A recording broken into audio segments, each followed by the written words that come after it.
இப்போ நிறைய பேர் பார்த்தீங்கன்னா வீட்டில் நிறையவே சில பேர் வருஷ கணக்காக காணாமல் போயிருப்பாங்க. கண்டே பிடிக்க முடியாது. எவ்வளவோ போலீஸில் கம்ப்ளைண்ட் கொடுத்துருப்பாங்க, கண்டுபிடிக்காமல் இருப்பாங்க.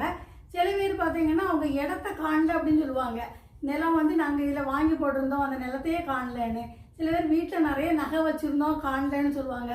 இப்படி நிறைய இழந்திருப்பாங்க. இழந்து என்ன பண்ணணுன்னே தெரியாமல் இருப்பாங்க. அதுக்கு தான் நான் உங்களுக்கு ஒரு வழி சொல்கிறேன். அதாவது ஸ்ரீ காத்த வீரியார்ஜுனான்னு ஒரு கோவில் இருக்குது. அந்த சாமியை போய் நீங்கள் வழிபட்டீங்கன்னா நிச்சயமாக நீங்கள் இழந்ததாக கிடைக்க வாய்ப்பு இருக்குது. அவர் யாருன்னு பார்த்தீங்கன்னா, அதாவது மகாவிஷ்ணுவோட அம்சமான ஸ்ரீ காத்த வந்து அவர் அம்சமாக அரசராக அவதரித்தார். அவரோட பலம் என்னன்னு கேட்டீங்கன்னா, அதான் அவரோட கதையை சொல்ல போகிறேன். இன்னும் 1 மணிக்கு தான் சொல்லிகிட்டே இருக்கலாம். குறிப்பாக ஒன்று சொல்கிறேன். அவர் வந்து ராவணனையே அவர் வீழ்த்தினாராம்.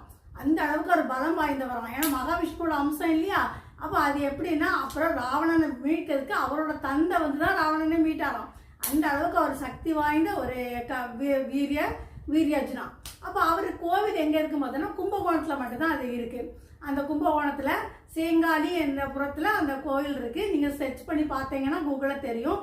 அதில் மந்திரம் எடுக்கும். இந்த மந்திரத்தை வந்து இங்கே செவ்வாய் அல்லது புதன்கிழமை அந்த மந்திரத்தை நீங்கள் சொன்னீங்கன்னா வீட்டில் இருந்து நிச்சயமாக அந்த உங்களுக்கு பலம் கிடைக்கும். அது ஒரு மந்திரம் ஒன்று பாருங்கள். நான் அந்த மந்திரத்தை நான் சொல்லனா இப்போ டைம் ஆயிரும். நீங்கள் கூகுளில் சர்ச் பண்ணி பாருங்கள்.